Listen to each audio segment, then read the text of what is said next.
Bonjour, Balandignon sur Étoile Inès TV. Les fidèles de décryptage politique, c'est avec votre frère Francis qu'on se retrouve encore une fois aujourd'hui, jeudi, le jeudi 20 novembre, avec la même force, la même passion. On est là pour parler politique. On va parler de Félix Tshisekedi, on va parler de l'accord AFC M23. Et il y a beaucoup de choses à parler là-dessus. Je vais vous passer des vidéos, toujours par rapport à ce fameux accord, hein, l'accord cadré entre les M23 et le gouvernement congolais. Je vais vous parler de tout ça.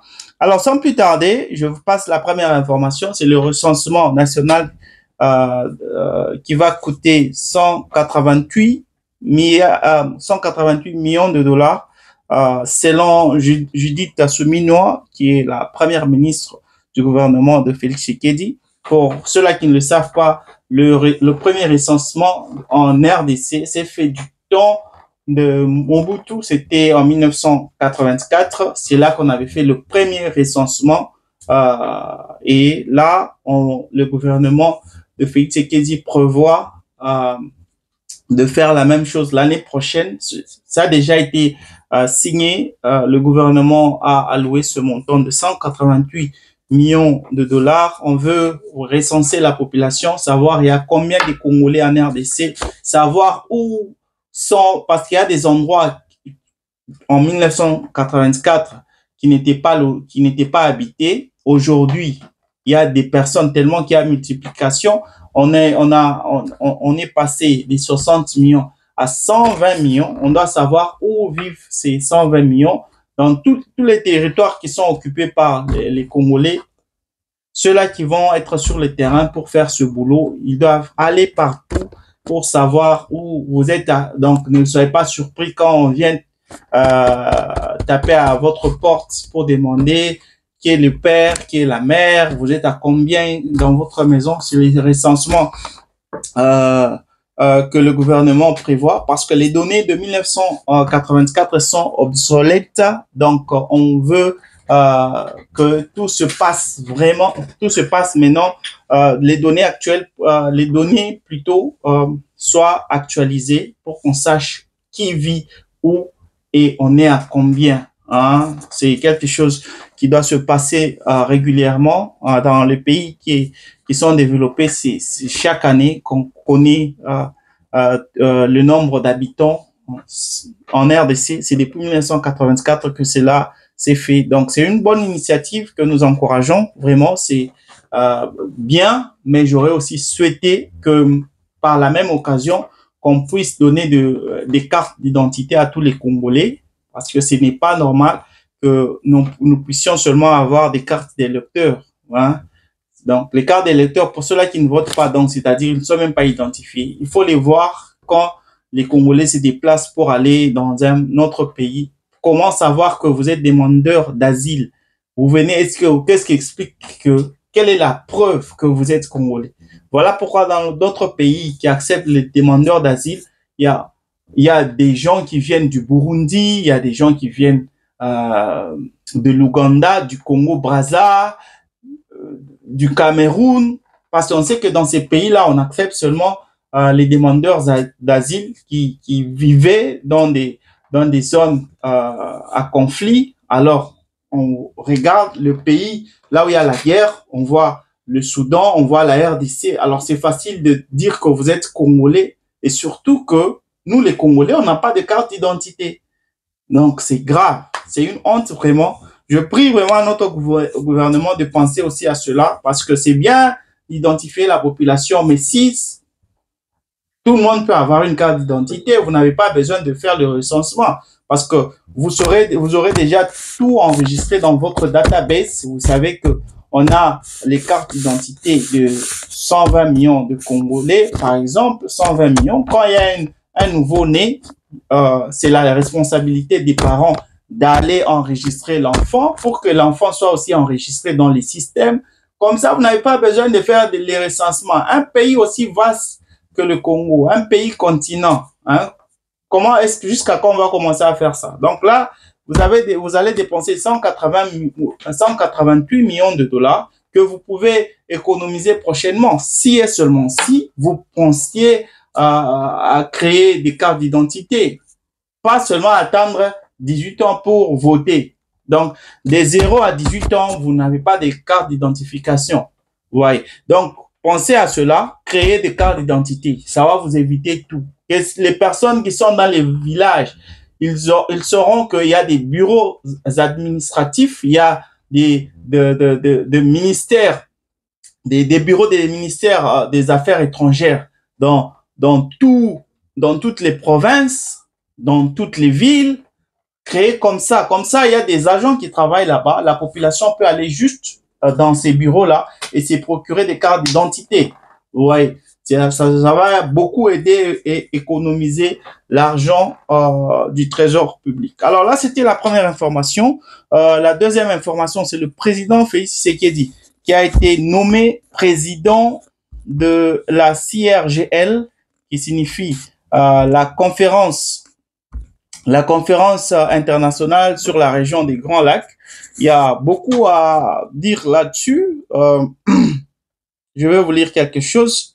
Le président Félix Tshisekedi s'apprête à assumer un nouveau rôle majeur sur la scène régionale après avoir dirigé, soi-disant avec succès, je ne vais pas vraiment commenter là-dessus, après avoir dirigé avec succès l'Union africaine, la communauté de développement de l'Afrique australe, SADC, et la communauté économique des États de l'Afrique centrale, CAC, le chef de l'État prendra officiellement la présidence de la conférence internationale sur la région des Grands Lacs, CIRGL, succédant ainsi à Joao Lourenço, le président angolais.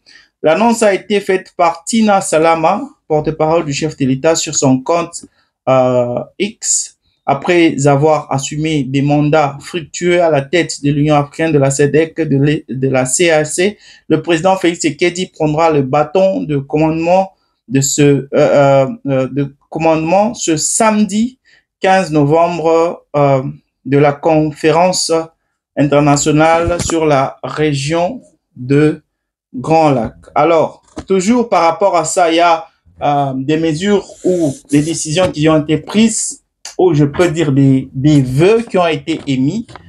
C'est que les participataires à cette conférence, tous les présidents des Grands Lacs, à l'exception bien sûr de Kagame, ils ont voulu ou exprimé le retrait de toutes les troupes étrangères en République démocratique du Congo. Là, vous voyez le M23 qui est la plus grande milice à l'est du pays, en RDC. Alors, par rapport à cette conférence, le Rwanda aussi a réagi. Le Rwanda a dit, le Rwanda dénonce des résolutions nulles et non avenues. Selon le ministre des Affaires étrangères rwandaise, c'est quel ministre? Son nom encore, c'est Olivier. Monsieur Olivier, il a dit que ça, c'est d'une totale n'importe quoi avec ce qui se passe là-bas dans ces conférences, parce que ce n'est pas la responsabilité de la conférence internationale sur la région des Grands Lacs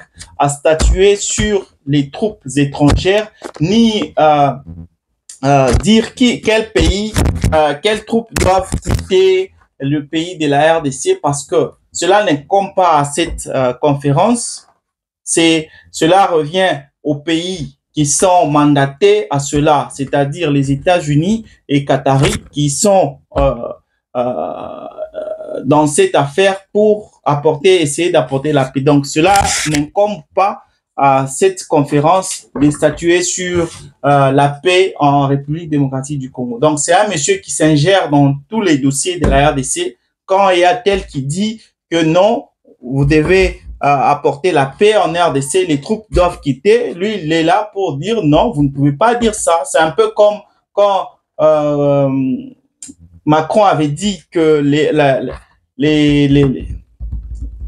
que l'aéroport de Goma puisse être réouvert, lui, il avait dit, le même jour, il a dit, ce n'est pas à Macron de dire, la France n'était pas ni les lieux, ni l'endroit pour discuter de la réouverture de l'aéroport de Goma, parce qu'il y a des pays qui sont mandatés pour cela. Il y a la France et il y a plutôt les États-Unis et le Qatar qui sont en train de gérer ce problème-là. Donc, la France ne peut pas. Donc, tous les problèmes qui concernent la RDC, c'est les problèmes du Rwanda. Quand on prend des décisions qui concernent la RDC, donc c'est comme si on est dirigé, on dépend des décisions. Donc, toute décision qu'on doit prendre, les M23 et leurs pères rwandais doivent dire un mot. Ils ont un mot à dire sur cela.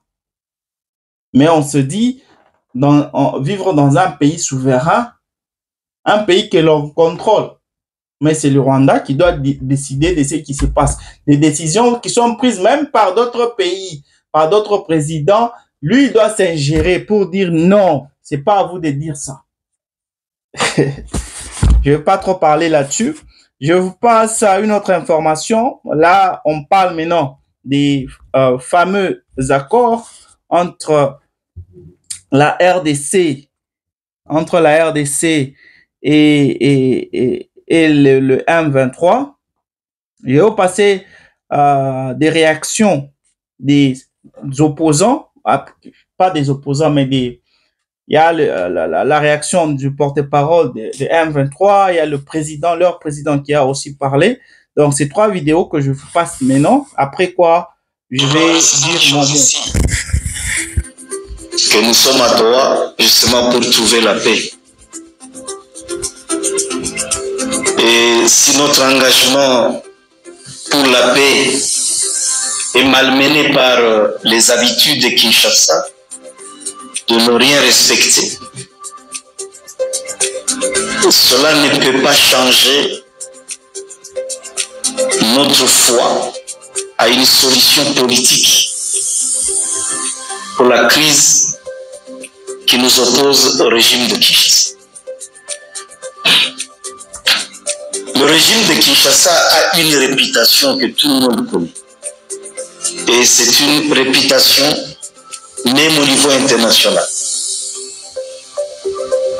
Il ne respecte rien. Il ne respecte pas ses engagements. Il n'a aucun respect pour sa signature. Il suffit de le voir dans tous les accords qu'il a signés avec ses partenaires internationaux, avec les partenaires nationaux, avec même les partenaires régionaux.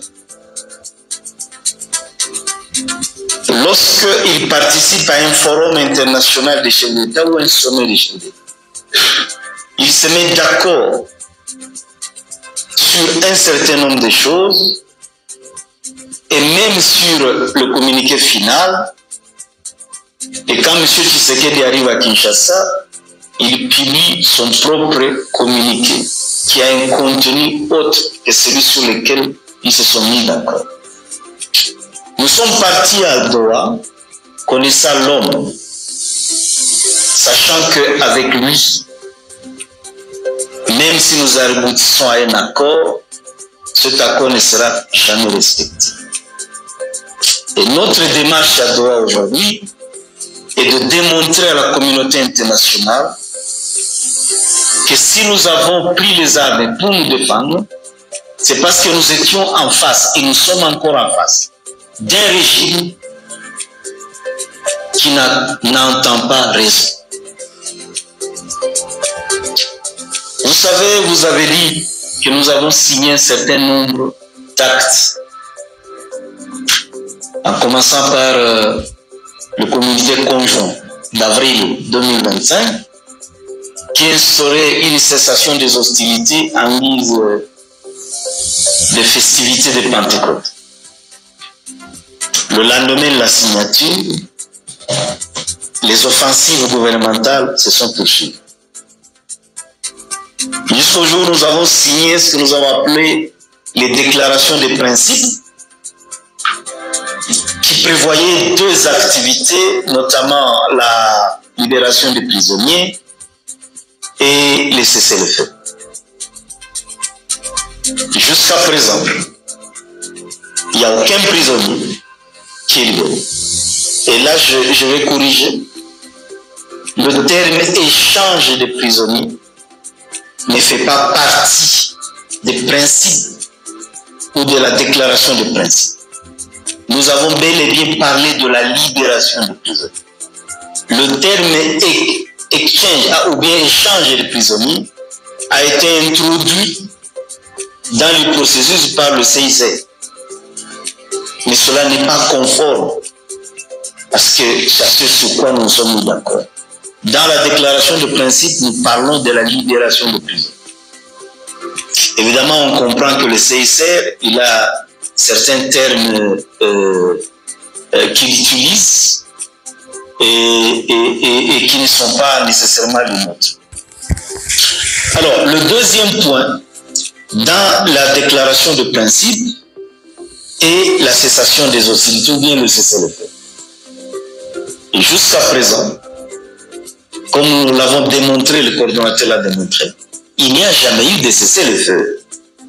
Quelle que soit l'attitude des retenus que nos forces observent sous les champs de bataille, mais la force qui est en face continue avec ses attaques. Et le coordonnateur l'a dit, depuis que nous avons commencé le processus de Doha, jusqu'à aujourd'hui, il n'y a jamais eu cessation des hostilités, moins encore cessez-le-feu. Le troisième document que nous avons signé, c'est récent, c'est justement le mécanisme de vérification du cessez-le-feu. Le lendemain de la signature de ce mécanisme, Kinshasa a attaqué au drone et il poursuit bonnement ses attaques. Alors maintenant, qu'est-ce que nous en faisons, nous, de notre côté? Le devoir nous oblige d'en faire rapport au niveau de la médiation.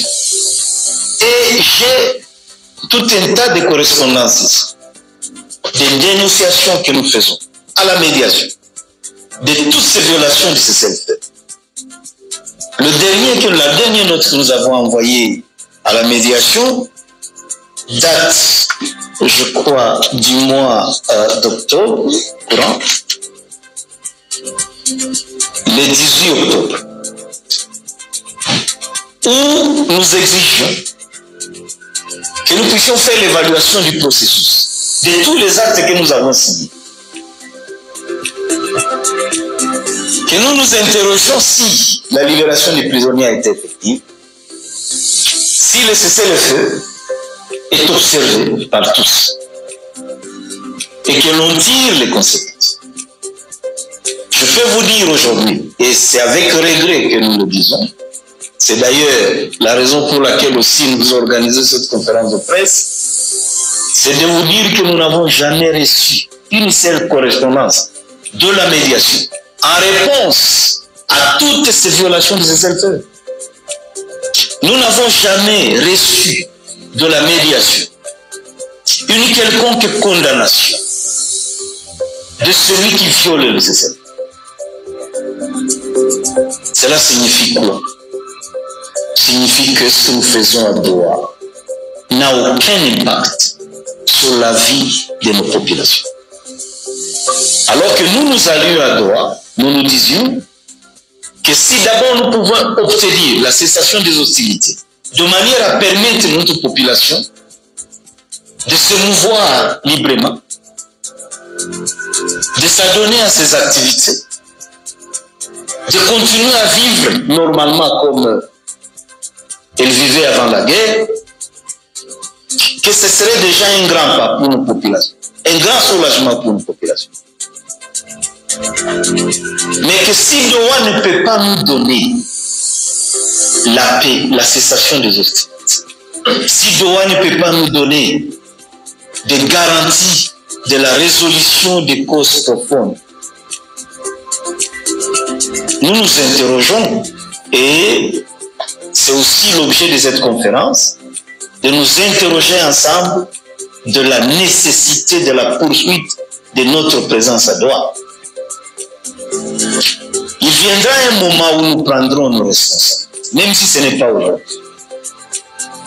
Cette conférence est également une sorte d'avertissement que nous envoyons aux autres en leur disant, écoutez, nous ne sommes pas à Doha pour aller nous amuser, aller manger de la nourriture qatari, se promener dans les belles rues du Qatar, aller se bronzer à la plage, à la mer. Nous sommes à Doha pour apporter la paix à nos populations. Et si nous ne pouvons pas obtenir cette paix-là à Doha, nous obtiendrons cette paix-là par les moyens que nous allons définir et que nous allons imposer sur le terrain, qui vont faire en sorte que la paix finalement revienne pour toutes nos populations.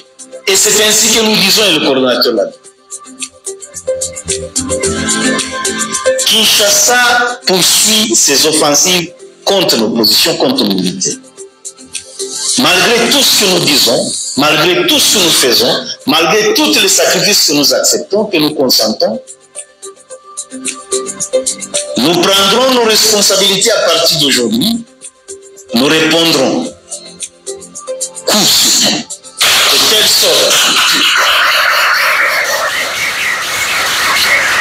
de telle sorte que nous arrivions à imposer la paix, que nos populations qui sont dans l'espace que nous contrôlons et ceux qui sont dans l'autre espace contrôlé par le gouvernement puissent avoir la paix.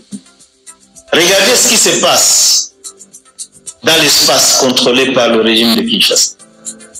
Je prends un exemple de Fizi, par exemple, où ce qui s'appelle la RAT, la force, comment ça s'appelle, la réserve armée de la défense des FARDC, se livre bonnement et sans scandaliser le monde à des viols systématiques sur des femmes et ils filment, ils mettent ça sur les réseaux sociaux. Et que cela ne fasse l'objet d'aucune condamnation. Ça aurait été un militaire de l'ARC qui ferait ça, que le monde serait scandalisé. Mais pourquoi l'on laisse la partie gouvernementale se livrer à de tels actes? En fait, c'est ce qu'on appelle justement les viols armes de guerre. Parce qu'on utilise aujourd'hui les viols pour terroriser nos populations. Et c'est fait par des personnes qui s'appellent des patriotes de Ouazalendo. C'est quel genre de patriotisme que nous sommes en train d'instaurer dans notre pays? C'est pourquoi nous nous disons, nous prendrons nos responsabilités pour mettre fin à tout cela. Parce que nous nous sommes engagés à cela. Et par rapport à Doha, si cette récréation se poursuit, je peux vous dire que nous reviendrons ici. Nous ne prendrons pas nos responsabilités à Katimini. Nous viendrons ici devant la presse et nous vous communiquerons notre décision. Merci. Voilà, c'était la première vidéo. Je vous passe à la deuxième.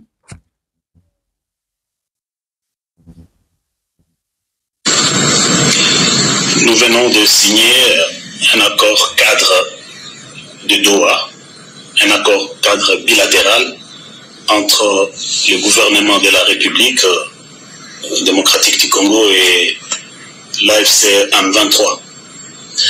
Cet accord que nous venons de signer contient 8 protocoles qui englobent les causes profondes des conflits.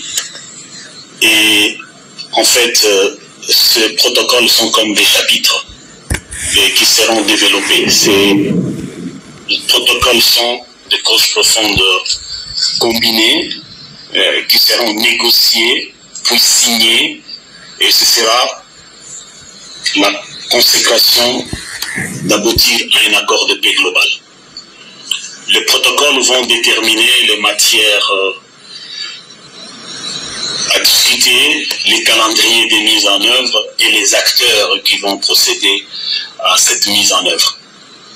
Et dans cet accord cadre signé, il n'est assorti aucune clause contraignante, c'est-à-dire il n'y aura ni modification de la situation sur le terrain, ni aucune activité quelconque jusqu'à ce que le protocole soit débattu, négocié, discuté l'un après l'autre jusqu'à la conclusion finale d'un accord global de paix. Donc notre population peut patienter. Le chemin est encore long. Nous saisissons l'occasion pour remercier le président américain Donald Trump et les États-Unis, mais aussi l'émir du Qatar et le Qatar qui a parrainé ces pourparlers, qui en fait vient nous franchir une phase importante dans la résolution pacifique des conflits dans notre pays. Voilà, ça c'était la deuxième. Et la dernière?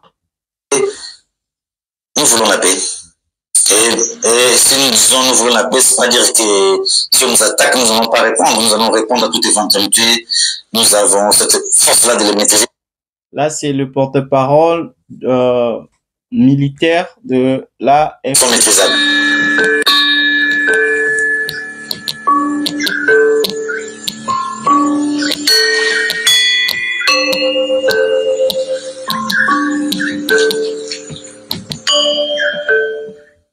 Merci beaucoup pour votre question, monsieur le journaliste. Vous avez dit ça, vous-même vous avez expliqué cela. Donc, comme vous voyez, vous allez voir même cette carte dans les documents. Eh bien, c'est un dit à notre professionnalisme. Nous avons une police, nous avons une armée professionnelle qui garantissent vraiment la quiétude de la population, qui ne donne pas 24 à 24 heures pour la population.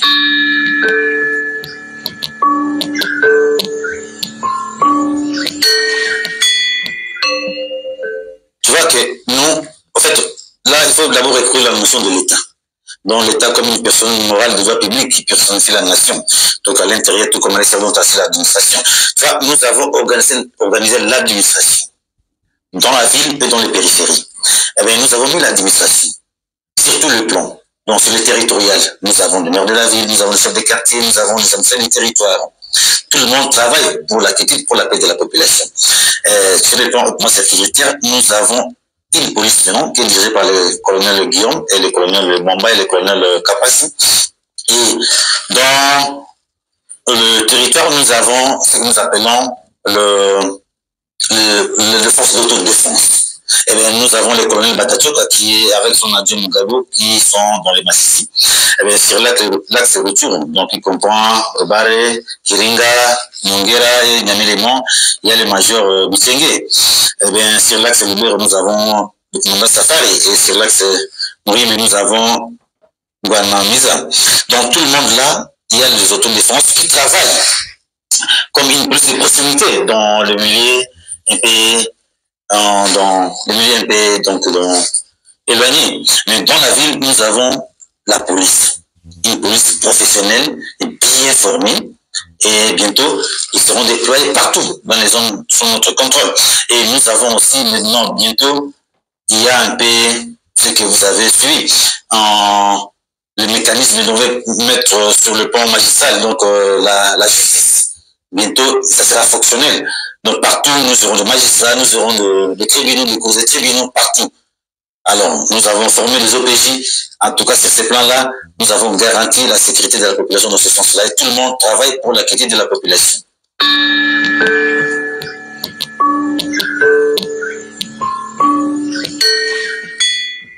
Il ne faut pas parler de l'avancée. Si vous voulez, l'avancée, c'est quel moment? Ils n'ont jamais conquis 1 centimètre. Ils procèdent par les bombardements aveugles. Et ils visent un peu là où il y a la population, là où il y a la population. Donc, dans les zones densément peuplées. Eh bien, si vous ne parlez même pas de vasalines, de ce sont de n'importe quoi là, ça c'est n'importe quoi, il ne faut même pas en parler. Ce sont des gens qui s'aiment seulement la dégradation de la population, qui pillent de coqs, de moutons, de quoi, il ne faut même pas en parler. Dans tout cela, il ne faut pas parler des avancées. Ils bombardent, ils créent un peu de situations un peu qui ne favorisent pas la paix. Mais nous sommes sereins, nous sommes là pour la paix, nous sommes aux aguets. Nous voulons la paix. Et si nous disons nous voulons la paix, c'est pas dire que si on nous attaque, nous n'allons pas répondre. Nous allons répondre à toute éventualité. Nous avons cette force-là de les maîtriser, ils sont maîtrisables.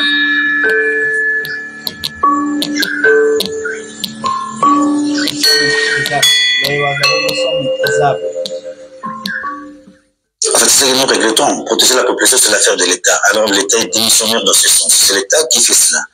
Mais les problèmes de Minembwe est tellement sérieux que ça interpelle tout le monde. Ça doit interpeller tous les Congolais, tous les signes. Parce qu'on a mis la population en quarantaine, on les prive à manger et à boire. Ils n'ont pas de produits de première nécessité. Vraiment, humainement parlant, tout le monde doit travailler pour sauver cette population, car cette population souffre. Et ça nous interpelle, ce sont des Congolais à part entière, ils ont droit à la vie et à la protection. On interpelle, tout le monde doit travailler dans ce sens, tout le monde. Que ce soit nous et la communauté internationale, tout le monde doit savoir qu'à Minembwe, les Banyamulenge souffrent et ils ont un problème très sérieux. Il faut les délivrer au plus vite que possible. On interpelle tout le monde d'assumer son rôle. Le travail, c'est que la paix règne afin que les Banyamulenge puissent vivre comme un citoyen à part entière dans ce pays. C'est ce que nous voulons. Partout, puisqu'aujourd'hui, il était possible à un Banyamulenge de se promener dans le riz de Kinshasa, mais à Kisangani ou bien à Uvira. Tout le monde doit travailler pour savoir que non, on veut exterminer le peuple par le gouvernement même. Donc il faut travailler afin que nous puissions voler l'avancée sécuritairement. Ils n'ont jamais compris un centimètre. Ils procèdent par les bombardements aveugles et ils visent un peu là où il y a... C'était la deuxième. Non, c'était plutôt la dernière vidéo. Alors, si je dois essayer un peu de résumer tout ce qui a été dit, la première vidéo, c'était celle de M. Benjamin, le porte-parole de... Oh, qu'est-ce que je peux dire? Il est lui et Corneille Nangaa sont les présidents des deux fonctions. Il y a l'AFC et M23. Lui, il est le président des M23. Alors, il a dit qu'il y a eu l'échange des prisonniers. Il a aussi dit les mêmes paroles que je vous avais passées l'autre fois, les paroles de Kagame. Je vous ai passé ça sur des cryptages politiques qui disait que avec Félix Tshisekedi, on ne sait pas vraiment, ce n'est pas un monsieur qui est sérieux. Avec lui, vous ne pouvez pas faire confiance à tout ce qu'il dit. Il peut dire, signer des accords, et puis dans la soirée, le même jour, il nie, je n'ai jamais signé ça. Il a aussi dit, il a dit la même chose par rapport à Félix Tshisekedi. Il a dit que c'est par rapport à l'échange des prisonniers, rien n'a été fait, et pourtant ils avaient tous signé. Les deux parties avaient signé l'échange des prisonniers. Vous allez vous rappeler, je vous avais déjà passé cela au mois de septembre. Jusqu'à aujourd'hui, il n'y a pas eu échange de prisonniers, ce qui était d'ailleurs une condition sine qua non des M23 pour continuer avec les pourparlers à Doha. Alors, cela n'a jamais été fait. Eux, ils exigent la libération de leurs 700 prisonniers qui sont détenus par les FARDC. Il y a aussi quelques FARDC qui sont détenus par les M23. Alors, il devait y avoir échange. Et la Croix-Rouge a été mandatée pour permettre cet échange des prisonniers. Jusqu'aujourd'hui, cela avait été signé, mais jusque-là, il n'y a rien. Ce monsieur a encore dit que les FARDC continuaient à attaquer en utilisant des drones. Eux, ils ne veulent pas. Là, c'est d'après ces mots, ils veulent continuer et poursuivre avec cet accord ou respecter l'accord qui a déjà été signé, l'accord des principes, mais c'est Kinshasa qui continue de les attaquer. Il a parlé des FARDC qui les attaquent avec des drones. Il a dit qu'il a cherché à voir dans la médiation, le comité, vous allez vous rappeler, le comité de la médiation qui a été nommé pour vérifier la praticabilité et la faisabilité de cet accord, vérifier plutôt qui respectait ou non cet accord. Il n'a pas vu, il dit qu'il n'a rien vu, il n'a vu rien qui a été fait, il n'y a pas de condamnation de la part de la médiation. Selon lui, il accuse Kinshasa de briser cet accord, de ne pas respecter l'accord, mais jusque-là, Kinshasa n'est pas condamné.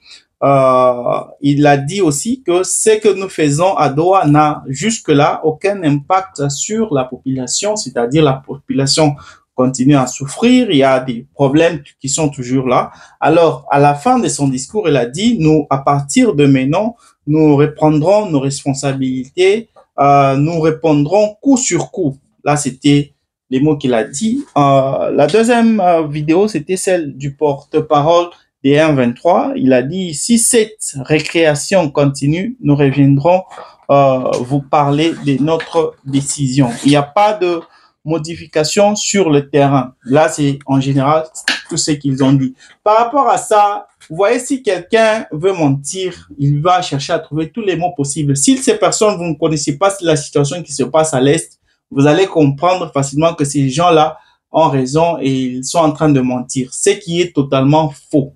Au moment où je suis en train de vous parler, je ne veux même pas parler de ce qui s'était passé après l'accord de principe qui a été signé au mois d'août. Vous allez vous-même vous rappeler, le même jour quand ils ont signé, Kinshasa, Patrick Mouyaya avait dit que à partir de maintenant, Bitumba ici, vous n'allez pas entendre une seule balle.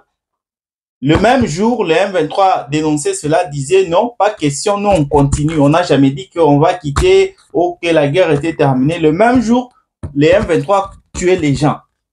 Donc, dire que eux réagissent seulement par rapport aux attaques du FARDC, c'est un gros mensonge. Ce sont eux qui sont en train de tuer, jusqu'aujourd'hui, sont en train de tuer nos frères à l'est du pays. Au moment où je suis là, je laisse ce qui s'est passé dans le passé. Hein, permettez-moi la tautologie. Je reviens à ce dimanche, ce qui s'est passé ce dimanche dernier. Au moment où nos FARDC étaient en train de battre les Nigeria, au moment où c'était la fête du football africain, tout le monde regardait les matchs. Les M23 ont décidé pendant cette nuit-là de prendre Chabunda. Au moment où je suis en train de vous parler, Chabunda est dans les mains des M23. Alors, comment dire que vous réagissez seulement par rapport aux attaques des FARDC, vous respectez l'accord. Quel accord vous respectez? Combien de fois vous avez tué des gens? Combien de fois vous avez pris des localités, des territoires après avoir signé cet accord de principe? Combien de fois? Et tout ça, au nom de l'accord, nous on veut seulement la paix. Désormais, on va prendre nos responsabilités. Quelles responsabilités? Parce que vous continuez à tuer la population, vous continuez à maintenir cette population dans la pauvreté la plus extrême. Vous continuez à tuer, à torturer. La population vit dans la peur dans toutes les zones que vous occupez. Et tout ça, vous dites que vous attendiez des sanctions de la part du comité de la médiation qui a été alloué pour vérifier qui respectait cet accord ou pas. Mesdames et messieurs, je suis arrivé au bout. Vous l'avez pu suivre vous-même. Il a dit, le membre de porte-parole de M23, il a dit que ça sera long. Ce que je peux vous dire seulement par rapport à cet accord, c'est que les négociations vont se poursuivre dans les 2 semaines, c'est-à-dire la semaine prochaine, on aura une suite par rapport toujours à cet accord. Je vous rappelle que là, c'était juste un accord cadré entre les deux parties. C'est là un proche de Félix Tshisekedi, il a dit que c'est un avancement qui va permettre à ce que Tshisekedi et Kagame puissent se retrouver à Washington pour parapher cet accord global, parce que, je vous l'avais dit, c'est primordial. D'abord, le gouvernement congolais doit signer cet accord, doit avancer dans cet accord avec les M23 avant que Tshisekedi et Kagame puissent se retrouver à Washington pour parapher l'accord global. Donc, on parle d'avancer selon le gouvernement de Kinshasa, mais les M23, eux, disent que ce sera long, les négociations seront longues. Donc, on ne voit pas vraiment comment cela va aboutir. Donc, à ceux-là qui espèrent encore en ce fameux accord, on est perdant. Parce que surtout, rappelez-vous que les M23 ont pour chef Joseph Kabila, qui est condamné à la peine de mort. Donc, ce qui rend encore la tâche plus difficile. Mesdames et messieurs, c'était Décryptage politique avec votre frère Francis. Merci d'avoir été des nôtres. Merci d'aimer, de partager et de commenter. Je vous retrouve demain avec la même force. Bye.